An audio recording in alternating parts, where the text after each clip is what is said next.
All right, y'all. Randy Stevens, Walking with Jesus. Yeah, this is going to be a different type of video in that I'm going to discuss Christians and divorcing narcissistic individuals. Now, before I go any further, I'm not a psychologist, and I definitely cannot diagnose anybody.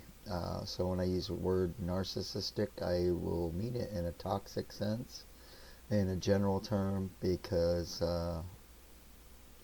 they obviously we all know that narcissists do not get, most of them anyhow, uh, do not go and get help or even are self-aware in that matter. They are not going to admit that there's anything wrong with them, so they're not going to subject themselves to any kind of psychological evaluation or testing. In fact, yeah, they don't think there's anything wrong with them. And the other fact is that they're living a complete and utter lie. And we're going to talk a little bit about that and Christ involved in let me give you a little, well, Christ involved in divorce and how that all works. Let me give you a little background to my story. It's long, so I want to move as fast as I can to get up to current day. I was with somebody for 33 years. I believe I was definitely abused narcissistically. Um, Prior to that, of course, we're conditioned for that in my family life. What do I mean by that is that my father was I believe, a covert narcissist, and he slept around on my mom quite often. My mom being a codependent, definitely empathetic person. Um, Allowed it, and I don't know, maybe that's where I learned it. The trust people wholeheartedly with everything and not even give it a second thought. I didn't know any of these things, and in fact, uh, I feel like maybe I was a little dumb, if ignorant, not ignorant, and not to beat myself up. I've really stopped doing that, and I'm hoping that this video helps somebody. I'm not here to demonize the narcissist necessarily. I just want to talk to you about my life and let you know that you're not alone. 33 years with somebody leaving you as if nothing ever happened. Uh, we'll back up 1986. This is when I met this woman and fell in love with her immediately. I even asked her to marry me. After a month, I was so enthralled and so in love. Just what I thought. And I don't know, the love bombing was awesome. And so moving quickly through our lives, it didn't take too long to, well, in hindsight, as they say, is always 2020, and I can see the red flags all throughout this relationship. Number one, gaslighting. If you don't know what gaslighting is, it's really it is lying. It comes from a movie. Anybody can look up this stuff. And if I use terms you don't know, then give me a shout. We'll talk about it because I'll be using some of these terms. Like love bombing is how narcissists secure supply, and you're basically supply. Sam Vecchian is one of the only narcissists I know on YouTube. You can check him out. He's been diagnosed with narcissistic personality disorder, and he's a doctor of psychology, and this is what he talks about. And so, just in the beginning, having red flags and ignoring them. One being how my ex-wife told me she was a virgin, but she had been with boyfriends and in fact had a teddy from a lingerie teddy from somebody, and so you know why I didn't really give that a second thought, I don't know. But needless to say, on my end, there were things that I chose to ignore. The fact of gaslighting is not just a lie, but a lie, in fact, insidiously to make you question and doubt yourself. So this is what a toxic person will do, whether narcissistic, whether borderline personality. There's so many different phases of narcissism and a spectrum and a range all the way to people that are antisocial who could, basically slit somebody's throat and not care. The narcissist has lacking empathy and exploitive, and also feels entitled to be superior over you. Although they are very insecure and their ego is fractured.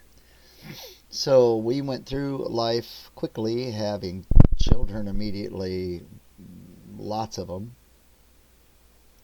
I was working a lot. I had bouts with alcoholism, and our relationship was always and always argumentative. I started to I told her my past and sexual past, and I wanted her to know that because she's telling me she's a virgin, so I wanted her to be able to make informed decision on who that I had been with other people, including the unfortunate time that I was with a prostitute when I was 18, and my friends bought me a prostitute for celebration of my birthday. Thanks, guys. So, but I did that. And I expressed this to my ex. That became a source once we had sex, because I didn't, even though I was promiscuous, I didn't want to have sex with my ex right away. I wanted to have a relationship, so I thought. And I was willing to have sex, outside of marriage, which is wrong too. But I knew that was wrong in my spirit. I had accepted Christ and had been around, at least knowing a little bit about the Lord Jesus Christ, but obviously living in sin. Once we were physical, then came what I feel was the devalue stage. Narcissists like to devalue you, toxic people. This is called supply. They make you feel bad. They project on you their feelings and shame, and try to make you shame and guilt you. And one of that was my past life. And my past life was sexual, so she would talk about that, and we would argue about that. And then we would move into how I slept with a prostitute and how but ultimately what first began was the silent treatment. And I would become very reactive, to be honest. I didn't know how to handle that.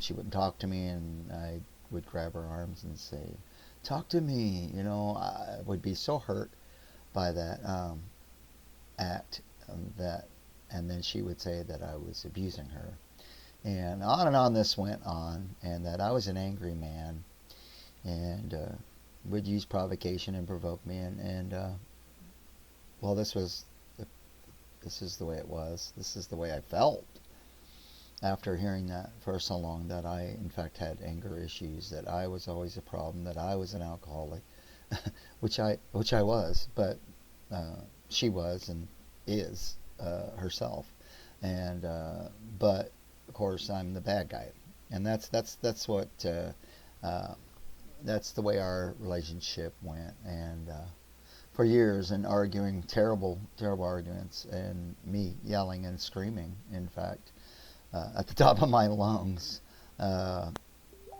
as this person would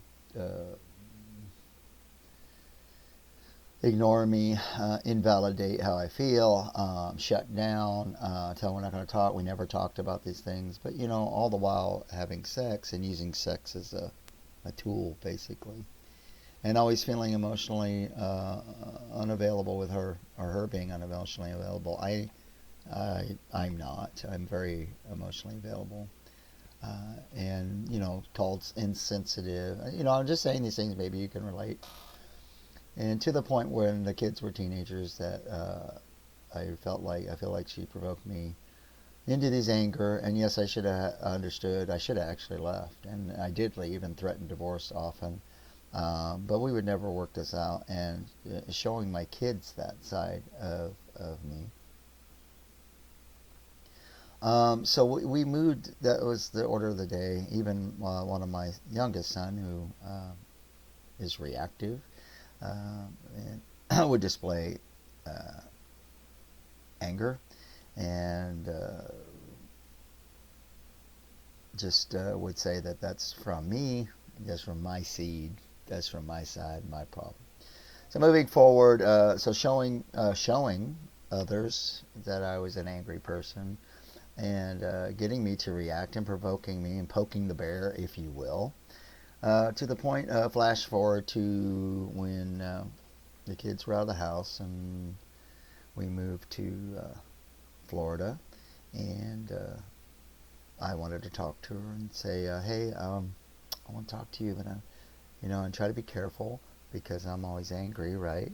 And so I wanted to say to her that I was angry and wanted to talk to her about it, and she ignored me again and was on her cell phone at that time and just acted like I didn't exist, which made me angry. It makes me feel angry because of the invalidation and, of course, from my childhood upbringing, and basically probing, and, if you will, really what's happening here is that she is rubbing on that abandonment wound, and she knows how to use that.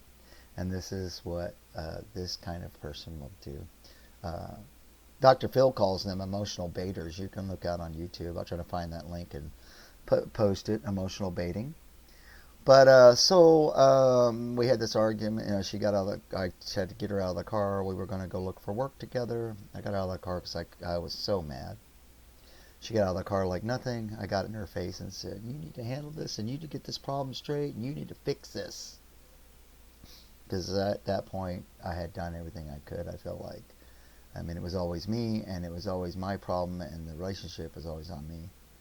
So anyways, long story short, I came home. She was gone. She had left. I had no idea where she was. Here comes the first, I'm getting to the first discard. Uh, so she was gone. Didn't know where she went. She went to Tennessee. Took my son, my oldest son, went to Tennessee. Came back down. Got in an apartment living with her niece, really, and got a job. I didn't know where she was. I didn't know where she. And of course, talking about these things in real time at that time, she would deny and say, "No, I never said that. I never did that. That didn't happen." I mean, I got to the point where when we would argue, I'd write stuff down. He said, she said. Folks, you shouldn't have to do that. So a whole year I lived by myself in 2015, and I got an apartment because I'd lost all my work due to the fact that I had given my work to my son, and that's a whole nother story. And he lost the work, so now I have no work, and I decided that I was going to get involved with why I came down here in the first place, to play music. So she comes back into my life, and the whole process was sexual and using sex, and which, I just want to be with my wife, and I want to be with her, and of course, and using this type of behavior, and then not ever working on the problem. So we go to living together. It's just a constant moving around, a constant upheaval of our life, a constant problem, a constant stormy argument, always arguing, always just toxic. Never being able to get to resolving anything with this person. And in fact, she had mentioned going to counseling. I started going to counseling. That she would go into counseling for herself, and I needed to get counseling for myself, and then we're going to work on the marriage. Well, she never went into counseling for herself, and I quit. At that moment, that is the moment that I learned, that I suspected, that I found out I was codependent. And I believed her to be passive aggressive. And I considered that to be the problem, and I initiated hey, you got a problem. You need to fix your problem of passive aggressive behavior, which she denied, and which, you find out through scrolling through. You start internet searching, and thank God for the internet, I suppose. I had no idea what narcissism was, whatever. I did not want to believe that. I suspected at that time this person could have this issue, or later on. Actually, not at that point. It was just passive aggressiveness. So we move into another place, and things are good, things are bad, things are good, things are bad, things are good, things are bad. Devalue, back and forth, to the point of moving forward to. I think that's all I want to say, to 2018. Now remember, 33 years of marriage, 4 kids now, and our kids are starting to have grandkids, and we start to live a life of sin. I was going to church. She didn't go to church much with me, if at all, and would not. So I want to bring God into this, and not want to tithe and not want to participate in godly activities, or in fact even worry about our children. And I was drinking on the daily. I was smoking, using pot, and I occasionally was involved with masturbation. I was able to lick a porn habit on my own, seemingly. But yeah, I was looking forward to drinking. When we go to church, come back home, I just wanted to drink and smoke pot. That's what I want to do. We started to do this with our children. The Holy Spirit asked me, or Jesus asked me, to my heart, is this something that you should be doing? These are adult children. They're all partying. They're all living with their significant others. They're not married. People are unequally yoked. People are living a life of sin. And what can I say? I'm not actually being that example. And I'm living a life of sin too. And so in 2018, we get into this big argument. Again, we start arguing a lot over the fact that I don't know what the heck's wrong with her. She's just always bitter and angry, and you could see that. And the devalue stage again starts to happen, the abuse there. It's all abuse, by the way. And so then we move into where it just doesn't seem like you want to commit. And she's asking me, well, what is commitment? And I'm going, wow, I really got to look this up. Well, you start researching all this. Narcissists don't commit. I mean, if you had ever everything that I'm telling you researched. So she starts to lie, and she's cheating, and she starts to lie and tell me that stupid lies, really, that she went to the store but she doesn't have any bags, and this just continues, these lies, and we finally have it out, and I ask her if she could commit, or ask her where she was again, because she keeps coming home drunk. And I go, where were you? She doesn't. I go, just forget that, because I don't even want to hear the answer, because I know that she's lying. And then so I said, can you commit? She says she cannot. I lose my temper, and start throwing stuff around it. And then now she's calling my kids, and my kids are calling my adult children. You can't yell and stuff, which is ridiculous. But I mean, anybody in this circumstance, and if they're watching now, if you ever experienced this, you might just yell. You might just have that. But really, I shouldn't have been there.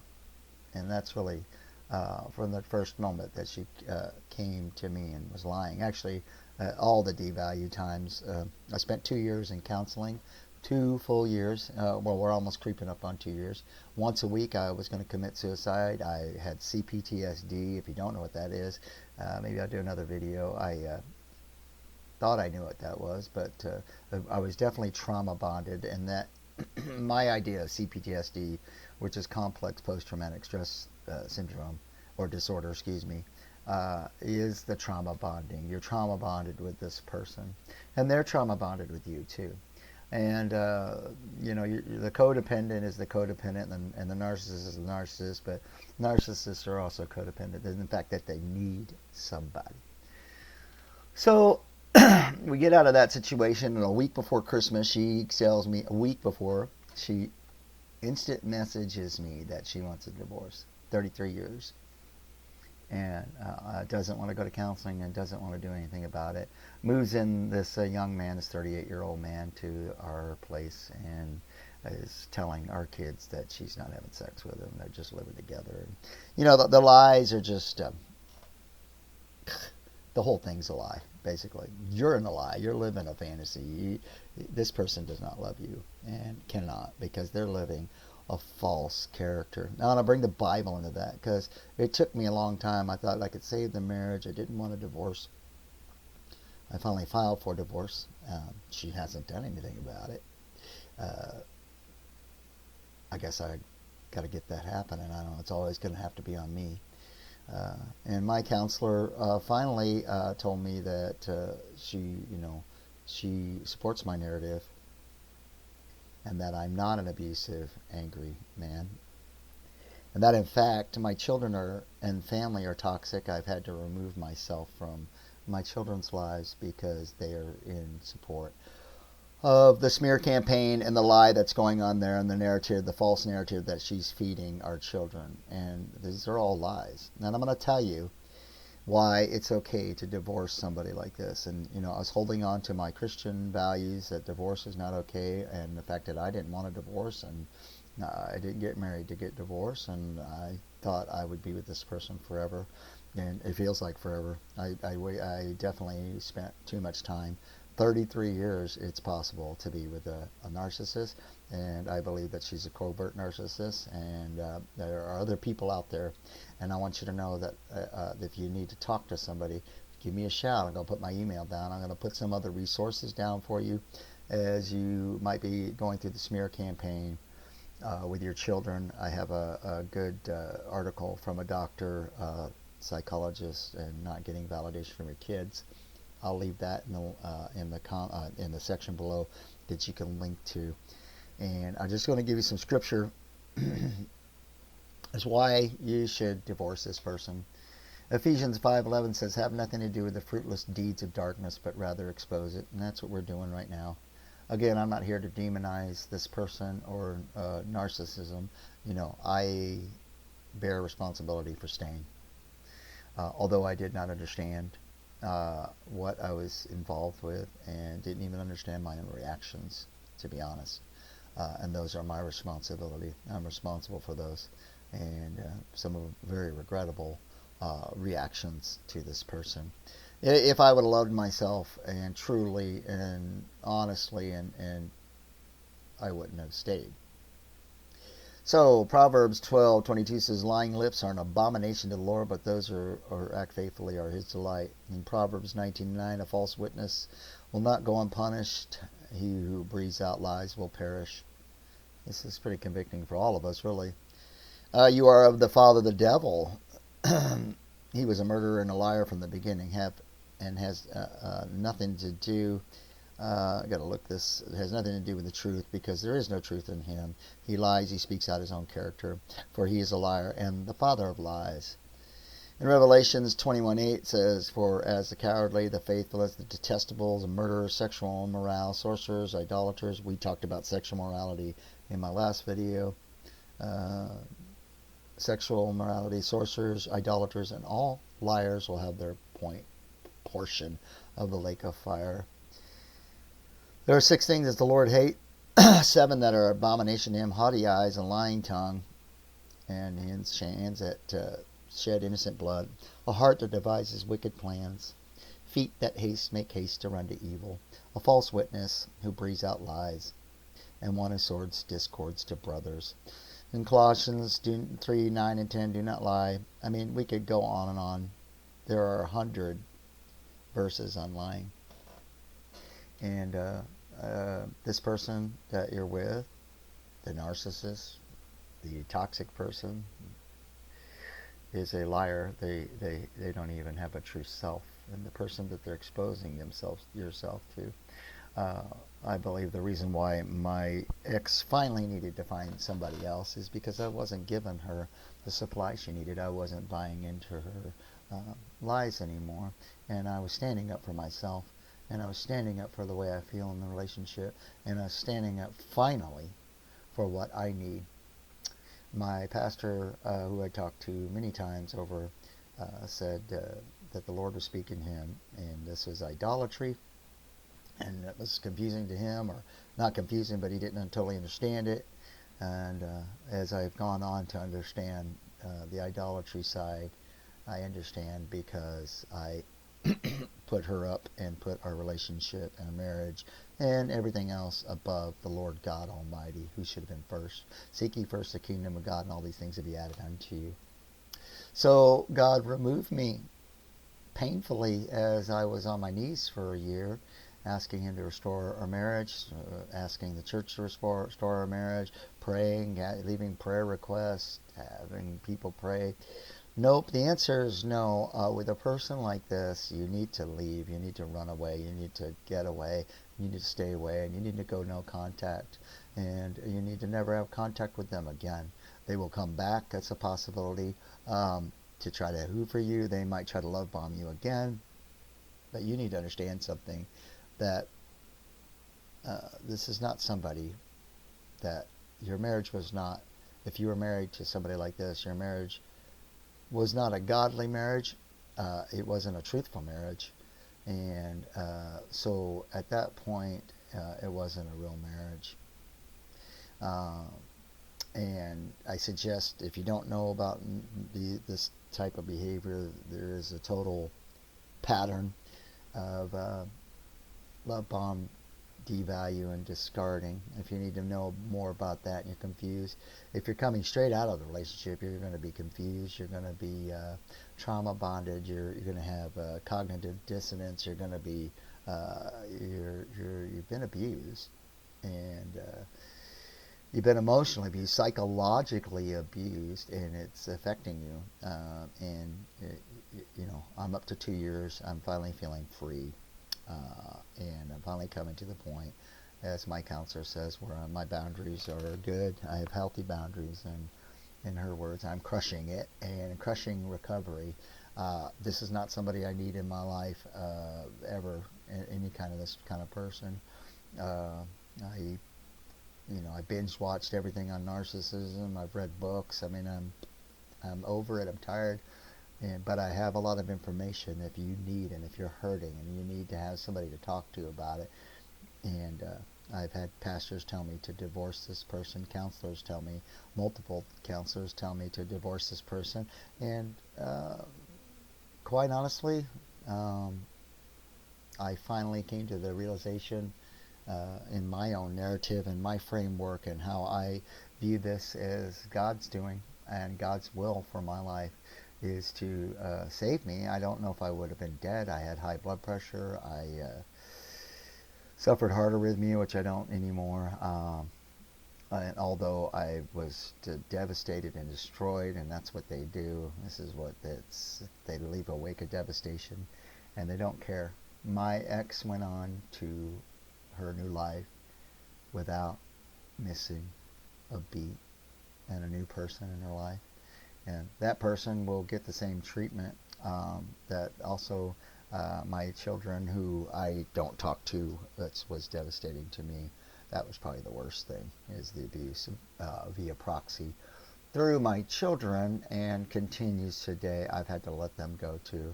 They're adults. They're also being abused, and they're also being lied to and being gaslit. I don't know who's a narcissist and who's not, but I have my thoughts about that. The problem with it all, the hurt, it's so hurtful. It's, unless you've been through it, you don't know. So that's why I'm reaching out to you who have been through it.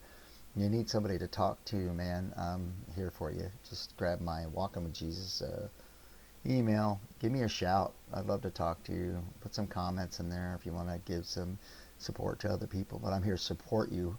There's no narcissist support group here in my town in Venice, Florida, but I'm here in Venice, Florida, and I'll support you. And I know many of you that I've met have gone through similar things and painful, painful experiences.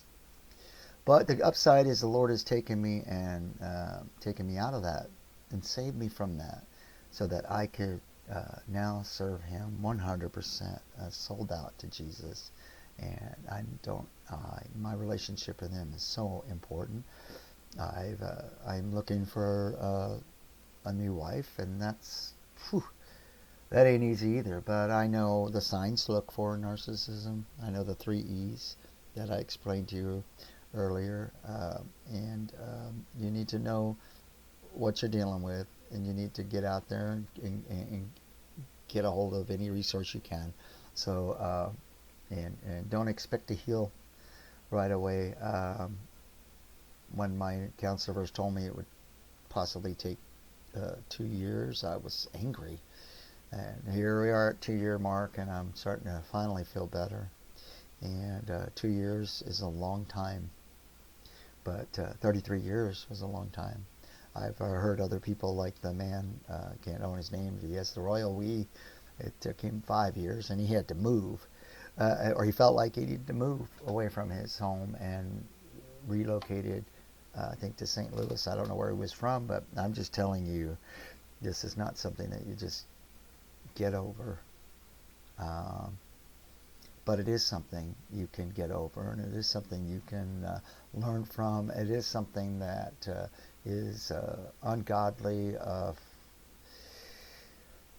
and maybe the Lord, once he brings you out, usually that's what will happen, that the Lord will start revealing himself to you in a fresh way, and he's there. The Holy Spirit is there for you, and I'm going to pray for you right now.